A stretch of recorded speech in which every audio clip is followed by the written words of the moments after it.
Hi everybody, it's Kelly here, and I'm here with my friend Ebenezer, and we are going to read a story today. I miss you guys so much. I was thinking about all the times I tell stories to the kindergartners, and I read stories during quiet time on non-school days, and I just really wanted to share one of my favorite stories with you. And if this goes well, if you guys like it, I can keep going every week with a new chapter of the book. The book is called The Magician's Nephew, and it doesn't look super interesting because it's just a blank cover, but I got this really nice box set of the Chronicles of Narnia books at a garage sale for like $10. It's awesome. So Ebenezer and I here are going to read the very first chapter of this book. It's one of my favorite books out of one of my favorite series. This is The Magician's Nephew by C.S. Lewis. Chapter 1, The Wrong Door. This is a story about something that happened long ago when your grandfather was a child. It was a very important story because it shows how all the comings and goings between our own world and the land of Narnia first began. In those days, Mr. Sherlock Holmes was still living in Baker Street, and the Bastables were looking for treasure in the Lewisham Road. In those days, if you were a boy, you had to wear a stiff Eton collar every day, and schools were usually nastier than now. But meals were nicer, and as for sweets, I won't tell you how cheap and good they were, because it would only make your mouth water in vain. And in those days, there lived in London a girl called Polly Plummer. She lived in one of a long row of houses which were all joined together. One morning, she was out in the back garden when a boy scrambled up from the garden next door and put his face over the wall. Polly was very surprised because up till now, there had never been any children in that house, but only Mr. Ketterley and Miss Ketterley, a brother and sister, old bachelor and old maid, living together. So she looked up, full of curiosity. The face of the strange boy was very grubby. It could hardly have been grubbier if he had first rubbed his hands in the earth, and then had a good cry, and then dried his face with his hands. As a matter of fact, this was very nearly what he had been doing. "Hello," said Polly. "Hello," said the boy. "What's your name?" "Polly," said Polly. "What's yours?" "Diggory," said the boy. "I say, what a funny name," said Polly. "It isn't half so funny as Polly," said Diggory. "Yes, it is," said Polly. "No, it isn't," said Diggory. "At any rate, I do wash my face," said Polly, "which is what you need to do, especially after—" and then she stopped. She had been going to say, "after you've been blubbing," but she thought that wouldn't be polite. "All right, I have then," said Diggory in a much louder voice, like a boy who was so miserable that he didn't care who knew he had been crying. "And so would you," he went on, "if you'd lived all your life in the country and had a pony and a river at the bottom of the garden, and then been brought to live in a beastly hole like this." And here we have a picture of Diggory and Polly and the wall that he had climbed over. "London isn't a hole," said Polly indignantly, but the boy was too wound up to take any notice of her, and he went on. "And if your father was away in India, and you had to come and live with an aunt and an uncle who's mad, who would like that? And if the reason that they were looking after your mother, and if your mother was ill and was going to die?" Then his face went the wrong sort of shape, as it does when you're trying to hold back tears. "I didn't know, I'm sorry," said Polly humbly. And then, because she hardly knew what to say, and also to turn Diggory's mind to cheerful subjects, she asked, "Is Mr. Ketterley really mad?" "Well, either he's mad," said Diggory, "or there's some other mystery. He has a study on the top floor, and Aunt Letty says I must never go up there. Well, that looks fishy to begin with. And then there's another thing. Whenever he tries to say anything to me at mealtimes, he never even tries to talk to her.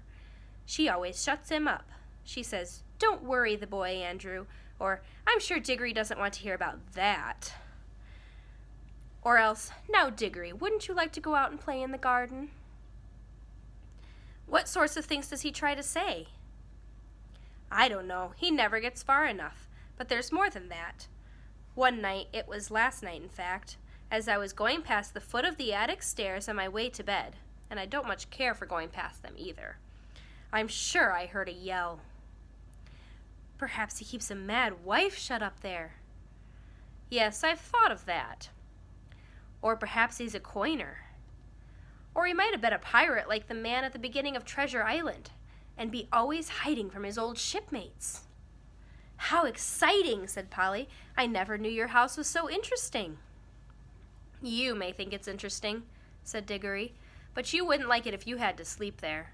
How would you like to lie awake listening for Uncle Andrew's step to come creeping along the passage to your room? And he has such awful eyes. That was how Polly and Diggory got to know one another. And as it was just the beginning of the summer holidays, and neither of them was going to the sea that year, they met nearly every day. Their adventures began chiefly because it was one of the wettest and coldest summers there had been for years. That drove them to do indoor things. You might say indoor exploration. It is wonderful how much exploring you can do with a stump of candle in a big house or in a row of houses. Polly had discovered long ago that if you opened a certain little door in the box room attic of her house, you would find the cistern and a dark place behind it which you could always get to by a careful climbing. The dark place was like a long tunnel with a brick wall on one side and sloping roof on the other. In the roof, there were little chunks of light between the slates. There was no floor in this tunnel. You had to step from rafter to rafter, and between them there was only plaster. If you stepped on this, you would find yourself falling through the ceiling of the room below. Polly had used the bit of tunnel just beside the cistern as a smuggler's cave. She had brought up bits of old packing cases and the seats of broken kitchen chairs, and things of that sort, and spread them across from rafter to rafter so as to make a bit of floor. Here she kept a cash box containing various treasures, and a story she was writing, and usually a few apples. She had often drunk a quiet bottle of ginger beer in there, and the old bottles made it look even more like a smuggler's cave. And there's a picture of Polly in her smuggler's cave. Diggory quite liked the cave. She wouldn't let him see the story she was writing, but he was more interested in exploring. Look here, he said. How long does this tunnel go on for? I mean, does it stop where your house ends? No, said Polly. The walls don't go out to the roof. It goes on. I don't know how far. Then we should get the length of the whole row of houses. So we could, said Polly. And, oh, I say. What? We could get into the other houses. Yeah, and get taken up for burglars. No thanks. Don't be so jolly clever. I was thinking of the house beyond yours. What about it? Why, it's the empty one. Daddy always says it's been empty ever since we came here. I suppose we ought to have a look at it then, said Diggory. He was a good deal more excited than you'd have thought from the way he spoke. For of course he was thinking, just as you might have been, of all the reasons why the house might have been empty for so long. So was Polly. Neither of them said the word haunted. And both felt once the thing had been suggested, it would be feeble to do it. Shall we go and try it out now? Said Diggory. All right, said Polly. Don't if you'd rather not, said Diggory. I'm game if you are, said she. How are we to know when we're in the next house? They decided they would have to go out into the box room and walk across it, taking steps as long as the steps from one rafter to the next. That would give them an idea of how many rafters went to a room.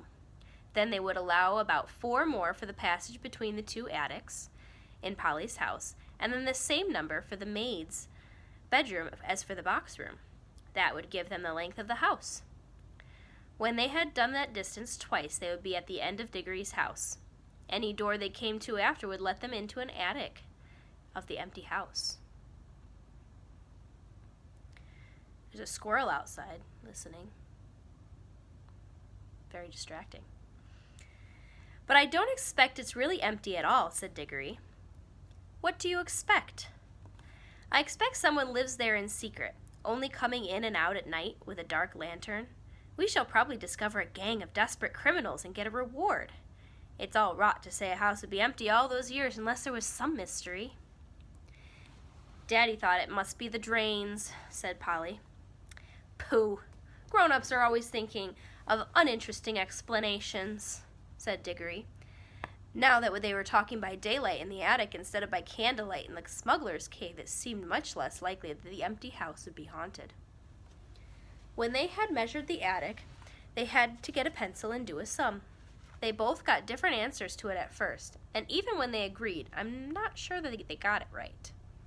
They were in a hurry to start on their exploration. "We mustn't make a sound," said Polly as they climbed in again behind the cistern.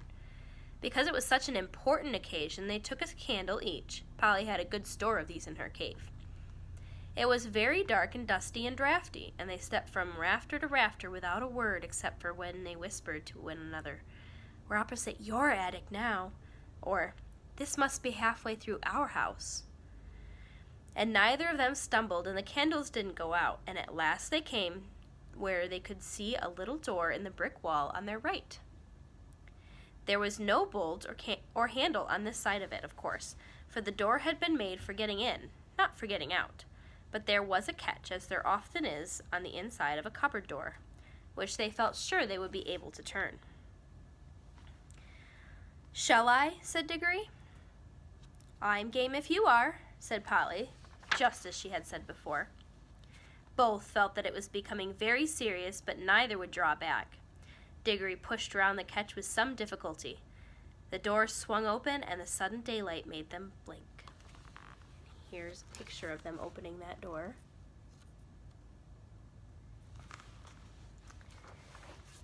Then, with great shock, they saw that they were looking at not a deserted attic, but a furnished room. But it seemed empty enough. It was dead silent. Polly's curiosity got the better of her. She blew out her candle and stepped out into the strange room, making no more noise than a mouse. It was shaped, of course, like an attic, but furnished as a sitting room. Every bit of the walls was lined with shelves, and every bit of the shelves was full of books. A fire was burning in the grate. You remember that it was a very cold and wet summer that year. And in front of the fireplace, with its back toward them, was a high-backed armchair. Between the chair and Polly, and filling most of the middle of the room, was a big table piled with all sorts of things. Printed books, and books of the sort you write in, and ink bottles and pens and sealing wax and a microscope. But what she noticed first was a bright red wooden tray with a number of rings on it. They were in pairs, a yellow one and a green one together, then a little space, then another yellow one and another green one. They were no bigger than ordinary rings, and no one could help noticing them because they were so bright. They were almost the most beautiful, shiny little things that you could imagine. If Polly had been very little younger, she would have wanted to put one in her mouth.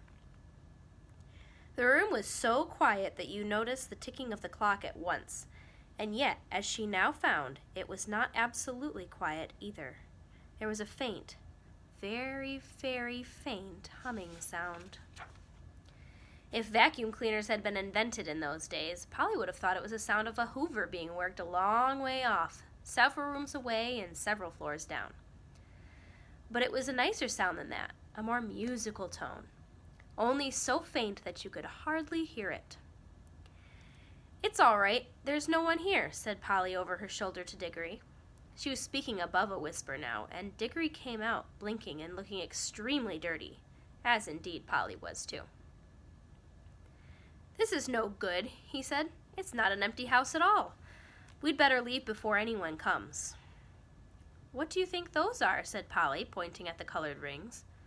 "Oh, come on," said Diggory. "The sooner—" He never finished what he was going to say, for at that moment something happened.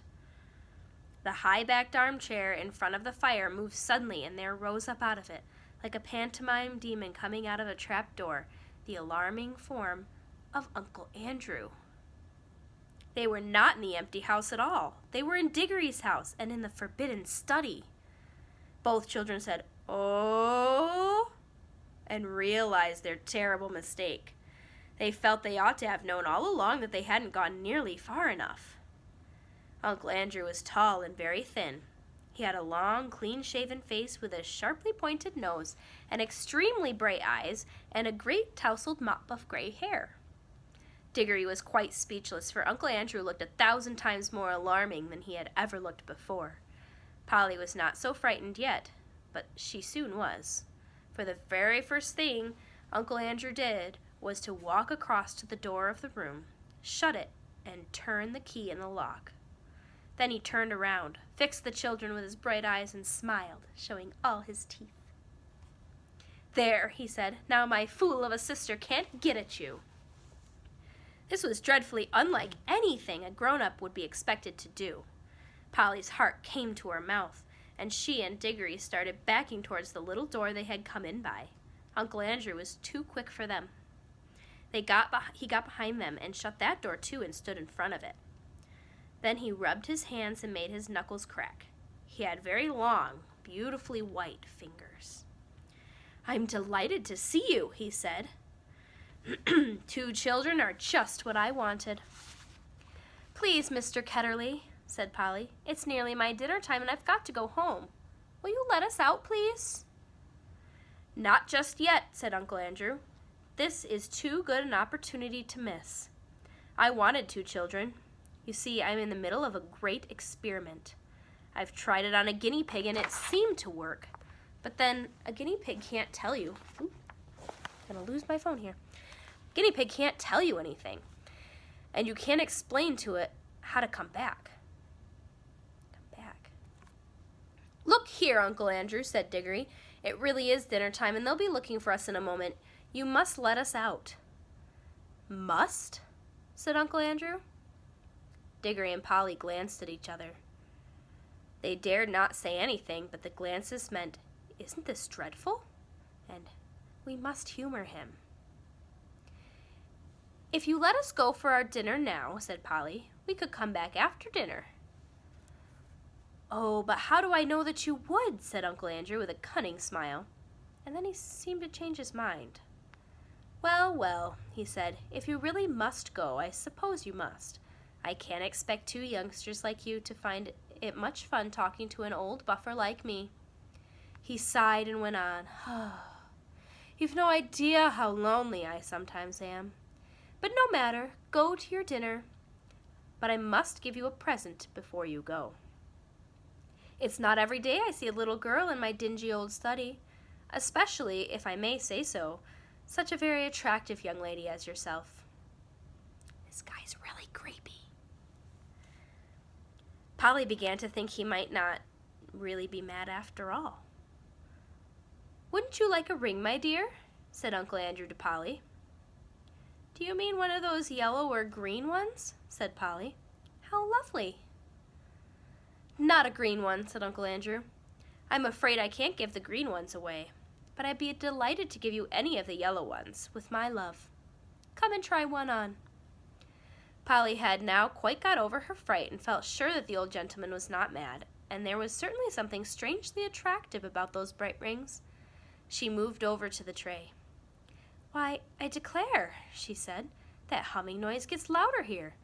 It's almost as if the rings were making it."